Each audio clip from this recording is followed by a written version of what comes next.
Hi, it's me, Jacqueline. Welcome to my channel. If you are new to the channel, then please subscribe to my channel and join me at Patreon. Link in the description. By Thursday, Jay had it all done. The wardrobe, the change, everything. She had made arrangements with her boyfriend M to use his apartment on Saturday morning for the change of identity. Then he would drive me to the old woman's house and drop me off. M thought this was a hoot as well and gladly joined the conspiracy. I was so excited I had goosebumps. I couldn't believe it. I would be Sylvia again shortly, and my reward for being Sylvia would be Bill. I blushed at the realization that I wanted to be Bill's girlfriend. I didn't really consider anything beyond that. Like, what happens if I do become his girlfriend? At first, Jay planned a nice blouse and slack set, figuring I would be doing some kind of work for the old woman, and she was hard to convince that a skirt or dress would be better to maintain the illusion. But I finally won her over, and she switched up her wardrobe plans. I knew working in a dress and heels would be a little tricky, but I didn't want to take the chance that Bill would show up looking for me, and I wasn't in something pretty and feminine with lots of lace secrets underneath for him to discover. Oh my, was I having these feelings? Yes, I guessed I was. I hardly slept Friday night, and Jay was a little annoyed that my eyes were a little puffy, but I explained I had tried to sleep but couldn't, and she seemed to understand.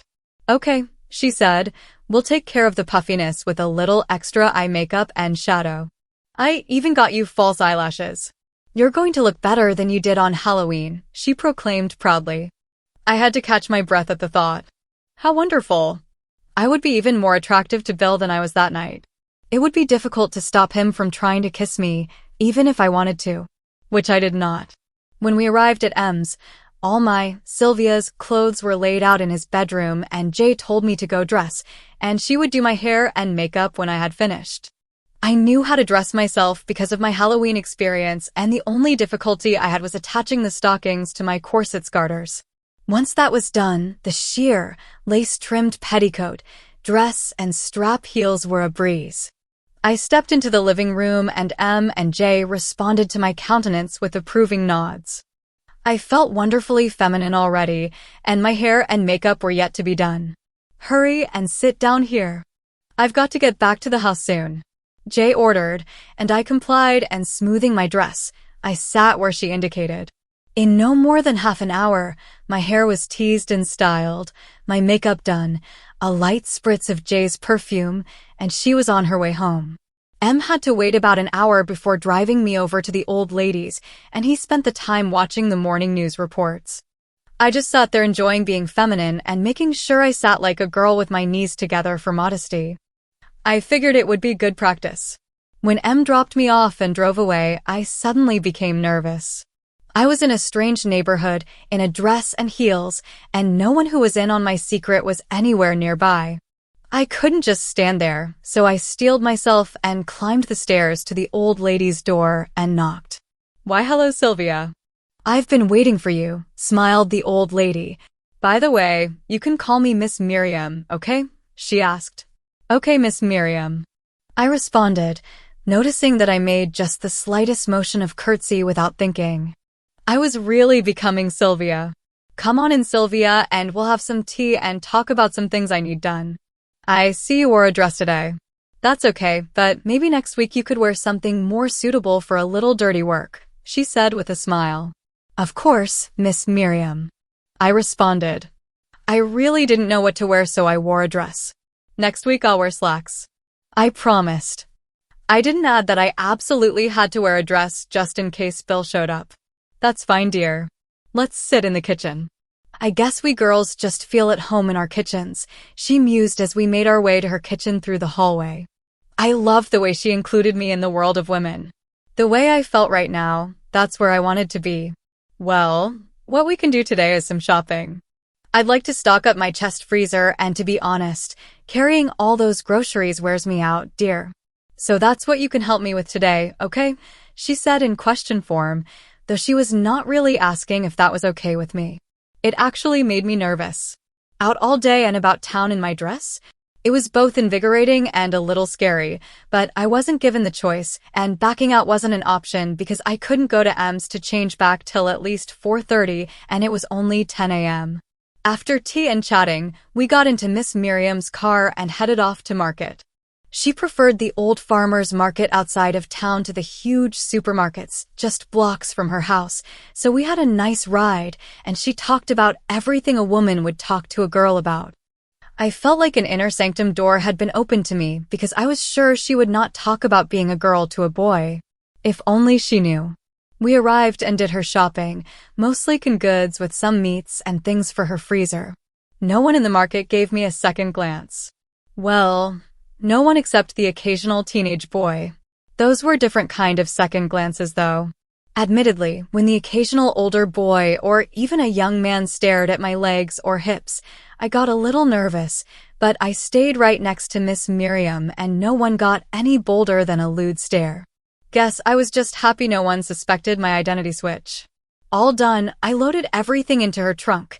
That got me a whistle for my trouble, and we started the casual drive back to the city. So tell me, Sylvia, does a pretty girl like you have a boyfriend? Miss Miriam asked with a knowing grin.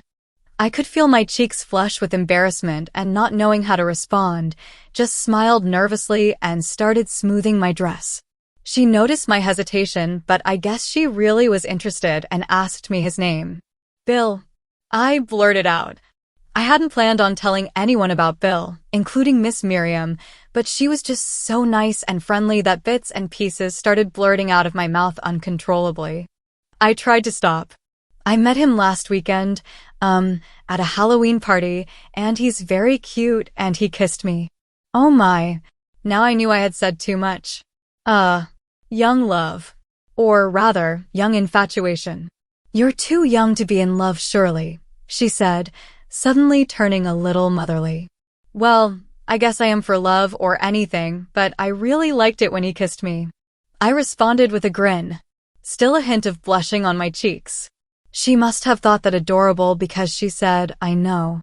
Boys can be wonderful at your age. They're not quite men and still can be sensitive and caring. Will you see him again? Uh-oh. Well, he asked me to a movie tonight, but I told him I was working and wasn't sure if I would be done in time. He probably won't show up anyway, I said, my voice lowering as the realization that Sylvia might never see Bill again sank in. Again, she noticed. That's the real reason you wore a dress today, isn't it, dear? Don't worry, you'll see him again, I'm sure of it, she said comfortingly. How can you be so sure? I was really curious now. Because unless I missed my guess, wouldn't that be him waiting for you on my steps? She grinned. I was immediately, and all at once, excited, flush, terrified, sick to my stomach, and very happy. It was him. I was also very glad I was able to convince Jay that I should wear a dress, and that Miss Miriam not only understood, but approved of my decision. He saw me too, and I realized I had no idea how to start a conversation with a boy I liked that way. I guess that was the terrified part, but we were turning into the driveway, passing within a few feet of Bill, and there was no escape. I went numb. Bill had walked up the driveway behind us and was nearly at my door by the time Miss Miriam had turned off the car. My, but he's a handsome young hunk. I can see why you like him, Sylvia, she almost whispered, like she was a naughty girl my age. The 15 or 16 I surely seemed, anyway. Yes, he is, was all I was able to whisper back because Bill opened my door and offered his hand to help me out. I took his hand shyly, swung both legs out together, and stood. It was really a good thing he offered his hand because my knees were trembling. You were supposed to wait out there, I whispered to Bill, turning my head in the direction of the driveway entrance. I didn't know how Miss Miriam was going to react. His response was to lean in when I turned my head back and steal a quick, unexpected kiss on my lips. Again, I blushed. Stop it, I said, without being serious. You want Miss Miriam to fire me? There was surely not much chance of that as Miss Miriam had kind of become an older girlfriend. She was privy to my secret. Well, the one about Bill, anyway. Young man, if you're going to distract my help, I'm afraid you're going to have to do some work yourself to make up for it. Miss Miriam said, knowing full well his teenage bravado would not let him refuse. She was right. He cheerfully accepted the challenge. Except to Bill, it was more like a chance to show off for me. I guess this must be what girls feel. All silly and giddy. That's what I felt. Yes, ma'am, replied Bill with a big grin and a wink to me. I just smiled. I wasn't sure what else to do. Sylvia can show you what has to come in, after you two say hello, of course, she said with a sly grin to Bill. Oh my God. She just gave him permission to kiss me again, while she walked to the house with her back to us.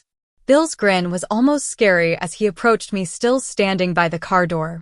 I moved to the trunk, which was open, the hem of my flirty dress flipping about too freely, and started to select what must be brought in. Bill put his hands low on my hips as I leaned into the trunk. It startled me a little, and I instinctively turned to face him. His strong arms encircled my waist as I did, and he held me fast as his lips pressed firm against mine. I was so shocked, briefly, that I had my eyes wide open, but as his tongue pressed between my lips to enter my mouth, I melted. My eyes closed and I was swept up in my femininity. I kissed him back. With all my heart. When he finally let me breath, I meant to say, okay, these go in the back door to the kitchen and the canned goods go in the basement. But it came out, oh Bill, in a kind of dreamy way that I had to make a conscious effort to snap out of. But oh, what a kiss. I thought I couldn't ever top that kiss. When I did manage to regain my feminine composure, I noticed Bill watching my eyes. He must have been enjoying the effect his kiss obviously had on me. I smiled and thought, okay, you deserve to gloat for that one. Okay, these must go to the kitchen, he asked, holding up 6 plastic bags, 3 in each hand. I was very impressed and just nodded. He knew I was staring at his arms. They were very muscular. I'll be back for the canned goods, Sylvia. You can show me where they go, he chuckled. Oh no, was my very first thought. Alone in the basement with Mr. Hands. My second thought was, okay, they go right down here. What was happening to me? My thoughts were disrupted by Miss Miriam, who coincidentally solved my mixed emotion dilemma. Sylvia, would you come put away the perishables while I wash up? Your young man knows where to put the canned goods, she called out. Sure, Miss Miriam. I answered and headed up the path to the kitchen door, almost skipping. I was so happy Bill was here. And terribly nervous. What about my promise to go to the movies with him? I knew what that would be. 2 hours of kissing and touching. Oh my. I was nervous but excited too. I knew I would keep my promise and go with him. I knew I wanted to. Bill was back and forth handing me this and putting away that while Miss Miriam sat in her living room watching one of those home shopping shows. He always seemed to have to brush up against me. Only slightly. Not annoying or pushy. Not that I would mind. I was totally under his spell. As I finished putting things away, I noticed some breakfast dishes and Miss Miriam's and my teacup still on the table, so I grabbed for an apron. Without a second thought, I might add, it was one of those pretty aprons more for decoration than keeping your dress clean, and tied it around my waist. Bill was almost instantly behind me with his hands caressing my waist and his lips gently kissing my neck. That felt so good. Please will you stop that, Bill? I want to do the dishes, then see if Miss Miriam has anything else she wants done. Then we can go to the movies, okay? I asked, trying to hold him back, but not trying real hard. He smiled and backed away a step to look at me. I must have presented quite the little 50s teenager appearance with the shirtwaist dress, the stockings, the heels, and oh yes, Miss Miriam's darling little apron.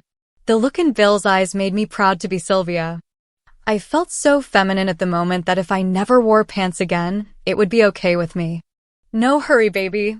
I've got a surprise. My dad let me borrow his car and we're going to the drive-in, he boasted proudly. Oh, was my very first thought. Again, my second thought was very different and kind of distracted me from the first. He called me baby. I felt a warm glow from head to stocking toe. I had to think. Doing the dishes was calming and gave me a moment to collect my thoughts. If I went to a drive-in with Bill, I would most certainly be late for my 9 p.m. curfew, and if I didn't, well, there was no didn't, was there? Not for me. I wanted to go. With my Bill. I was his baby. I couldn't help but grin as I did the dishes, and I was still grinning when the dishes were done and put away, and I took off my apron, gave Bill a quick kiss on his cheek, and stepped into the living room to see what else Miss Miriam needed. "My, but you look happy, dear." "Why the big smile?" she asked with a grin that said she already knew. I meant to ask if there was anything else she needed, but in my giddiness I didn't. "He called me baby, Miss Miriam." I blurted out, not really meaning to. She rose and came to my side on the sofa and put her arm around my shoulder. I started to cry. I had no idea why. "That's wonderful, dear. He really likes you," she said, still holding me. "Now stop the crying. You'll ruin your makeup," she said in a mock stern voice, handing me her hanky to dab the tears from my eyes. "I don't know why I'm crying, Miss Miriam," I said, puzzled by this uncontrollable outburst. "I do," she said with a gleam in her eye. "You're becoming a young lady, and your emotions are going crazy. It happens to all of us, dear. Nothing to worry about," she said, rising and patting me on my head. She was right. My emotions were out of control, or maybe in control. I was so confused. Far more than Miss Miriam realized. I finished my crying fit and dabbed the tears away. Miss Miriam said there wasn't any noticeable damage as she checked my face and gave me $20 for the day. "Now you run along to your young man and have a good time now. Next Saturday, if you want, you can bring a nice dress to change into when you're done work. I'll even help with your makeup if you'd like," she offered. "I'd like that very much, Miss Miriam." "Thank you so much. You're more like a friend than an employer," I said, wanting her to know how much I liked her. She smiled and nodded. "Me too, Sylvia. It's been a long time since I've traded girly secrets. Now you go have fun. Next weekend, I want to hear every detail. Especially the juicy ones," she said with a naughty grin. I put both hands to my mouth, pretending to be shocked. "Miss Miriam," I said with a smile. Then we both giggled. "Now you get going. Your young man is waiting, and I'm sure he's anxious to start your date," she said with a twinkle in her suddenly young-looking eye. I was anxious for my date to start too, even though Bill and I would have to kill some time before the drive-in was open. I jumped up, hugged Miss Miriam, and nearly ran back to the kitchen, where Bill just rose and took my hand. It was a little embarrassing being led by my hand, but I became very comfortable with it when, after closing the back door behind me, he just stopped me in my tracks and kissed me again. When he finally let me breathe, I needed to hold his hand for support. I held it tight and didn't feel embarrassed anymore. Please subscribe for the next part and visit my Patreon page for early access.